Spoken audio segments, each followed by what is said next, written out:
We're at Night of Champions and we kick off the show in style with the King of the Ring finals between the American Nightmare Cody Rhodes and the Apex Predator Randy Orton.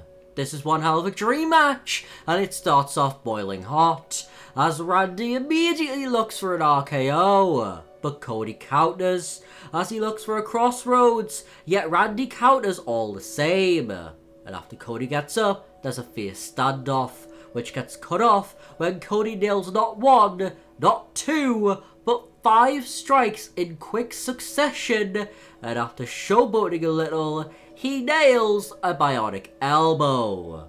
And he then tries to get the quick win, though Orton powers out, so he looks for a punch, yet it gets countered as the Viper floors it with a huge clothesline.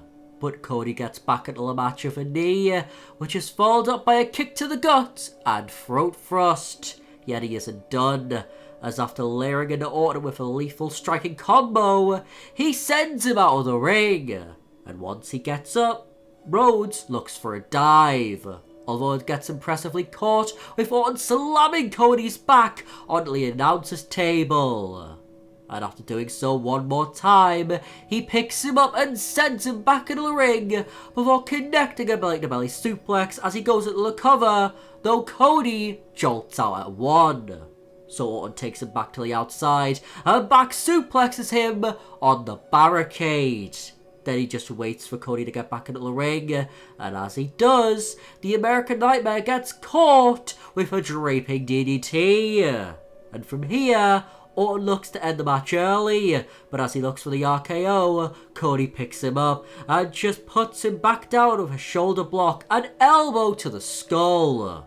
Then the American Nightmare looks for a pedigree, although Randy is able to fight out of it and back body drop him before lining up for another RKO. Yet once again, Cody is able to pick him up, only this time he just sends the Apex Predator into the turnbuckle, busting him open.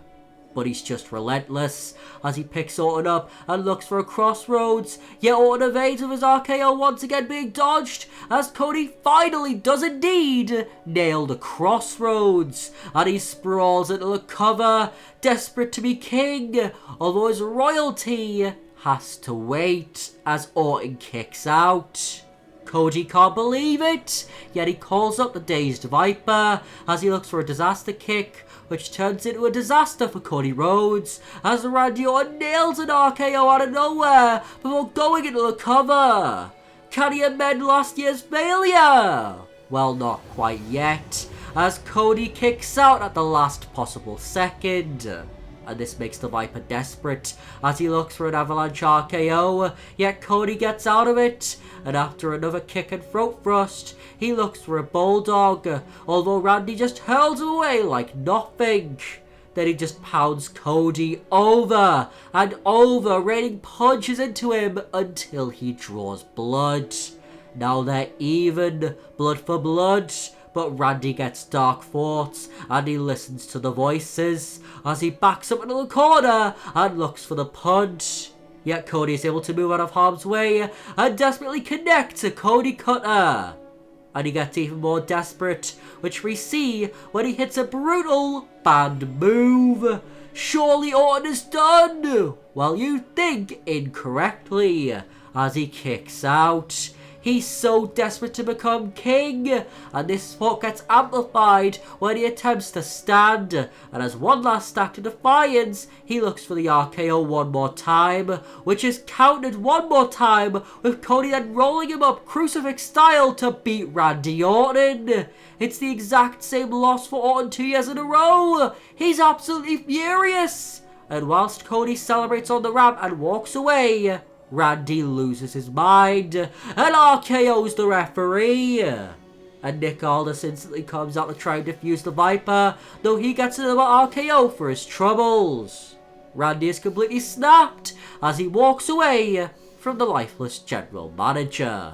And someone will more likely be lifeless at the end of the street fight between Raquel Rodriguez and Rhea Ripley, as things start off with a lot of brutality, with Rhea immediately sending Raquel to the outside before diving on her with reckless abandon. Then she hurls Raquel anywhere and everywhere, steel steps, Barricades, ring posts, you name it, Mommy throws her into it. And she then goes to grab a chair, although Raquel forces it off her with brute force, which is followed up by being thrown into the steel steps and being rammed back first into the barricade. Then she picks up the chair and brings it into the ring before setting it up in the corner. But as she goes back outside, Rhea grabs her and just whips her into the barricade once again. Although Raquel then trips her up, and for the last time of the match, she uses the barricade to good use. Yet Mommy pushes right back and boots her down. Then she goes to pick her up for a possible powerbomb, but Raquel counters and back body drops her on the concrete floor.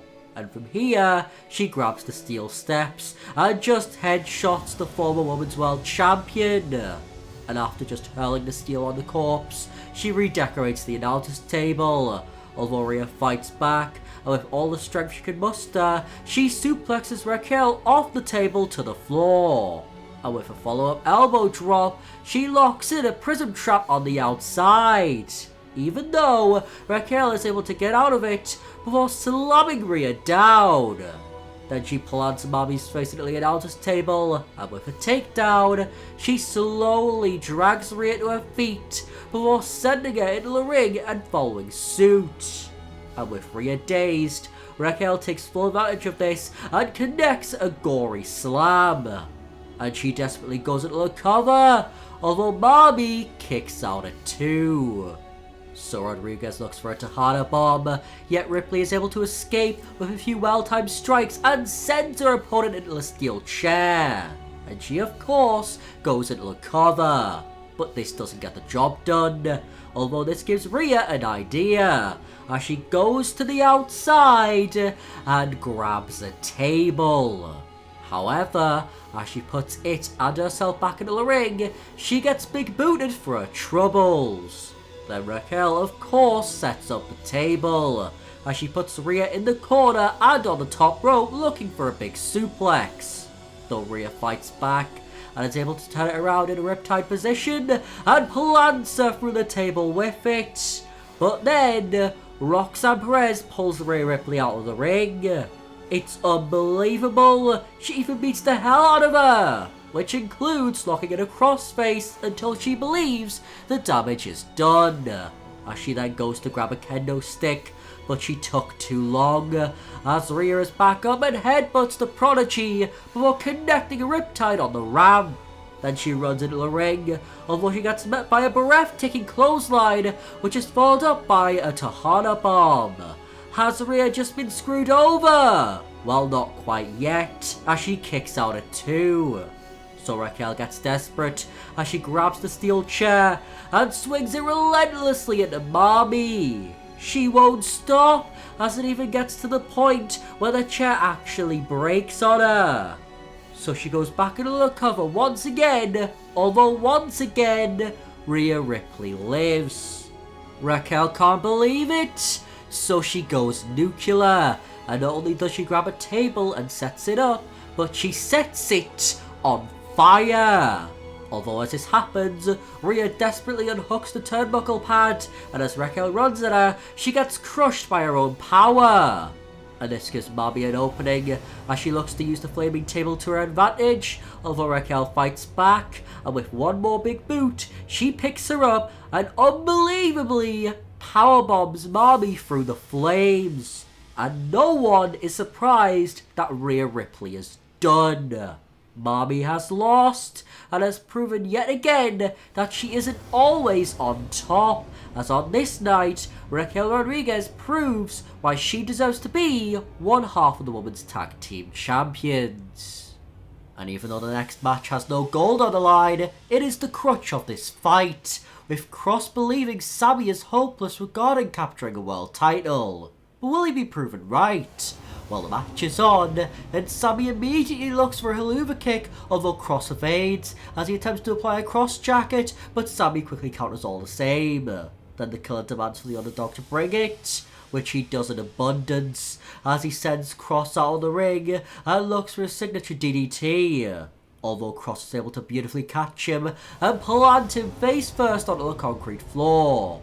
and after setting him into the ring, the killer looks to put Zayn away early, yet he kicks out. So Karrion tries to grab him, though Sami fights back. However, as he runs off the ropes, Karrion Kross unbelievably grabs him and belly to bellies him from the ring to the floor. He's in a world of pain, and Kross attempts to get the count-out win from this. But Sami is resilient as he claws his way back to the ring at the last possible second. And this gets him a stiff forearm, clothesline and boot all in quick succession.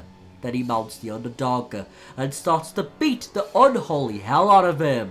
And with this comes buckets of blood from Sami's skull, which pours on the mat.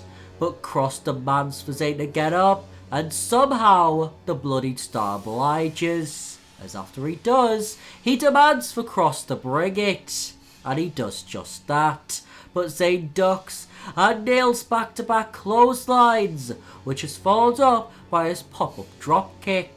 Sami Zayn won't give up without a fight, although this fire gets snuffed out by Kross, who counters a Blue Thunder Bomb into a choke.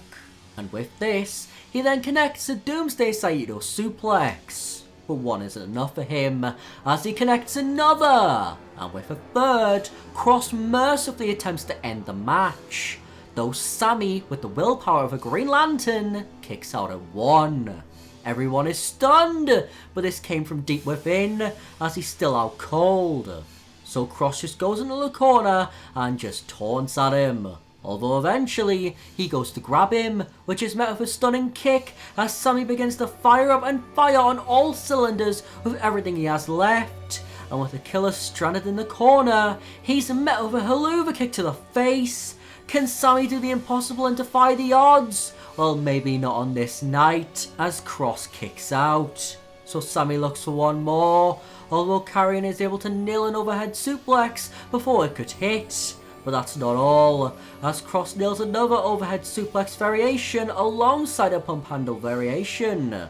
Yet Sami still won't quit, so after being taken down once more, Kross goes to the outside and grabs a steel chair. And with Scarlett distracting the referee, Kross puts the chair at Sami's feet. He wants him to use it, he wants to be proven right, and it almost looks like Sami is considering it, though eventually he concedes and throws the weapon away, which costs him everything, as he gets nailed by a cross hammer immediately after this. And then the killer drags the lifeless corpse into the center of the ring, and after playing with his food, he applies the cross jacket. Sami Zayn has nowhere to go, and even though he tries his best, it's not good enough, as Karrion Kross makes him pass out. It's the biggest win of his career. The killer has just completely decimated the underdog, and all the while, his wife was beside him every step of the way. It's one hell of a statement made on the biggest stage possible, as with Karrion Kross leaving, the WWE logo in the center of the ring remains empty, covered in blood. And things could have been possibly different had Sami Zayn given in. But regardless of that, everyone wants to know one thing. What the hell is next for Karrion Kross? Well, before we find out, it's time to find out a queen. But who will it be? Will it be Jade Cargill or will it be Asuka? Well, the match is on, and Asuka looks for a strike, which gets blocked, although the Empress of Tomorrow uses her superior agility to dodge Jade and light her up with kicks alongside a flurry of attacks, culminating in Jade going on her knees and getting kicked over and over again, including a shot to the head. And she continues to use her legs to good use, kicking Jade in the back and then just wrenching the arm. Although after a kick to the head and a double axe handle, the Storm pushes back and unbelievably yeets Asuka all the way out of the ring. Asuka might be broken in half, yet her fight is undeniable, as she claws her way back into the ring and demands for Jade to bring it, and she does, by nearly decapitating the Empress with a clothesline before deadlifting her overhead and eventually planting her back down, military press style. But Asuka needs her back and gives her a similar clothesline. Then she locks in a triangle choke. Jade's desperately trying to escape, though she has nowhere to go. So she even tries to power out of it. Though Asuka is relentless, she keeps the hold in. Yet after a second powerbomb, Jade escapes her grasp. But she's too dazed, and because of this, Asuka is able to connect a kick and running hip attack. Is Jade done? Well, not quite yet, as she kicks out. So Asuka goes back to working on the arm, which nicely transitions into her booting Jade into the canvas like it's going out of business. Then she nails a kicking combination, and after this, she hits Jade with more strikes. Even when she's bounced into the corner, the kicks and punches continue to pour down, which even includes the Empress combination, culminating in a spinning kick with her naturally going into the cover. And this gets her a 1, a 2, but not a 3 count. Jade Cargill survives, and she decides that she wants to thrive, as she counters a kick and floors Asuka with a bicycle version. And she then quickly goes for Jaded, though Asuka quickly escapes before kicking every limb of her body. And just to add insult to injury, she just taunts at a fallen foe. But this fires the storm up as she fights back and nails a clubbing forearm, and on top of this connects not 1, not 2, but 3 Rainmaker-esque clotheslines. Though Asuka is able to kick her back down before locking in the newly christened Asuka lock. Yet she can't get the arm fully contorted, allowing for Cargill to escape. And this stun gives her a chance to nail a devastating chokeslam, which would put down any lesser being. But Asuka is not that, as she kicks out. And after choking out the Empress in the corner, she German suplexes her back into the exact same spot. And after another one nearly across the whole damn ring, she looks to grab the Empress, though she's able to push back one last time, and after taking it down with an elbow, she reapplies the new and improved Asuka lock in the center of the ring. And she gets the arm fully contorted this time. Jade Cargill quite literally has nowhere to go, but she refuses to give up. She's desperate to head to SummerSlam, though the submission continues to become more and more violent and grotesque. And in the end, after a mighty fight worthy of godhood, Jade Cargill can't continue as she passes out.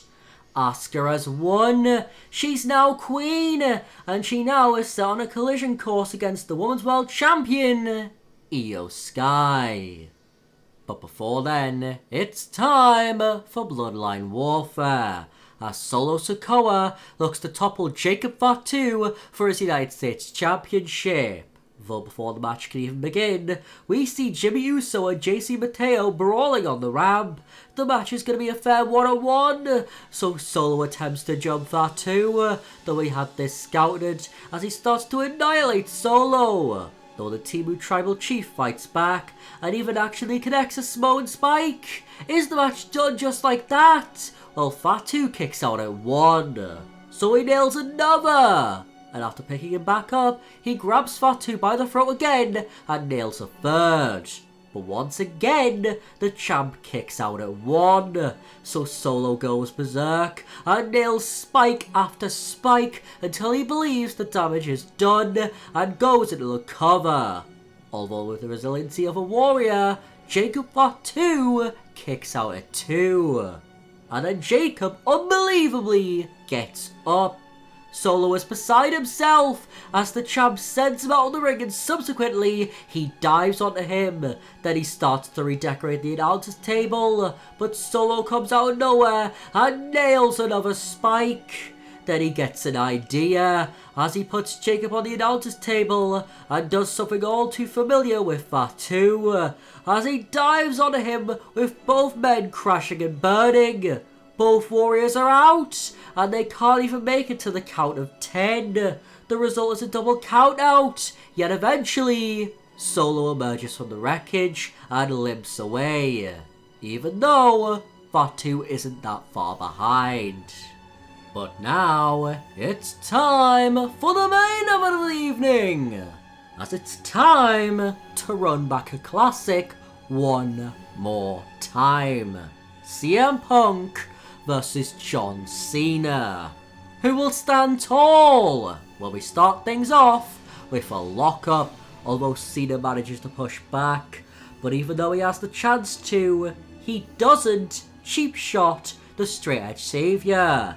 And he responds to this in kind by grabbing Cena from the back, who in turn takes him down by the neck and transitions to the arm, which gets him a few elbows to the skull for his troubles. CM Punk even tells John Cena to bring it, which he of course does, as he swings and misses before being lit up by a fiery combo of strikes from Punk, ending in him attempting a GDS, though Cena slips out. Yet Punk gets back on top, even managing to send Big Match John out of the ring. And as soon as he gets up, he's met by a big suicide dive. But Cena kicks back before slamming Punk into the barricade back first, then face first. And once he sends him into the steel steps, Cena throws Punk back into the ring as he attempts to finish the match. Though as he picks him up, Punk looks for a GTS out of nowhere, yet Cena escapes with a trio of elbows to the side of the head, which is returned immediately after Cena looked for the AA. And with this, the two men just trade strikes. That is until Cena looks for a gut-wrench suplex, which Punk slips out, even though his follow-up attack is met with a dropkick. But he pushes back, even running off the ropes, which gets him a back body drop and an elbow to the temple for his troubles. Yet Big Match John's next move is nowhere to be found, as Punk reverses into a cover, though Cena reverses the pressure into one of his own, with Punk jolting out of the cover. But because Cena got him first, he's able to take Punk back down with a monkey flip, and this leads to the straight edge savior desperately going to the apron, which actually works for him, as he's able to stun John and go to the top rope. Yet he was too slow, as Cena joins him up there as he looks for a big suplex, though the best in the world fights valiantly and even pushes Cena off, and subsequently he's able to connect a huge elbow drop. Yet Cena kicks out, so Punk signals for the go to sleep, which the champ slips out of once again, although when Cena looks for the AA, the challenger uses the three elbows to good use once more, and finally, Punk connects the go to sleep. Is Cena's dreams of ruining wrestling over? Well, not quite yet, as he grabs the ropes. Everyone hates this, including Punk, as he then looks for his knee in the corner, which is nowhere to be found, as Cena is able to move and then connect the attitude adjustment. But the straight edge savior kicks out, so Cena doesn't let up, as he immediately locks in an STFU. Will Punk tap or give up? Well, he does neither, as he claws his way out of the hold, and once both men get to their feet, Punk instantly takes Cena back down and applies the Icon of Ice. Now it's Cena's turn to possibly tap, though just like his moniker, he never gives up, as he fights out of the submission, and then he runs and hits a shoulder tackle. Then another, and after a spinning back suplex, I think we all know what comes next, as he nails the 5-knuckle shuffle. Only one more move of doom to go, and he actually connects it, though two can't quite do the trick. Punk survives, Cena can't believe it, but before he can figure out his next move, we hear some familiar music. Logan Paul is here. Everyone hates this just as much as the rope break, including John Cena, who goes out to confront him. He wants to definitively prove that he is the best, the GOAT of all GOATs, though Paul pushes back, which eventually drives Big Match John to nail an AA on the Maverick. Then he goes back into the ring and is met with a standing savior, who hoists him up and connects a second GTS. But somehow, someway, Cena finds a way to kick out at 2. Punk is in disbelief, though eventually he goes for one more. Yet as he has Cena on his shoulders, the referee inadvertently gets taken out. And after Cena fights out of the GTS attempts, none other than Seth Rollins comes out of nowhere and hands John Cena the win on a silver platter as he nails a stomp onto Punk before exiting the ring. But Cena doesn't want this, he wants a fair fight, so he actually waits until both the referee and Punk are able to continue, which gets quite a peculiar response from Seth Rollins. Ha ha ha ha ha! Oh, you've made this so much more fun now, John. What the hell is Seth alluding to? Well, before we find out, he leaves, with the match resuming as a one-on-one contest. And once both men are ready, they start to duel. They're going at it with everything they have left in the tank, but Punk seemingly has more gas, as after overwhelming Cena, he sends him into the corner and connects the knee, before climbing to the top rope, bringing Big Match John up with him. And from here, we see the first ever WWE Pepsi Plunge. Yet even then, CM Punk isn't done, as he rolls through and connects one final GTS. As with that, CM Punk has ended John Cena's 17th WWE Championship reign. It's one hell of a moment, which gets snuffed out immediately by a Braun Breaker spear. But as Bronson Reed looks for a tsunami, John Cena comes out of nowhere and connects an AA, and he has one for Braun Breaker too. Seth Rollins' plan has failed. John Cena is no longer a tyrant, and one man is looking to end the tyranny of another.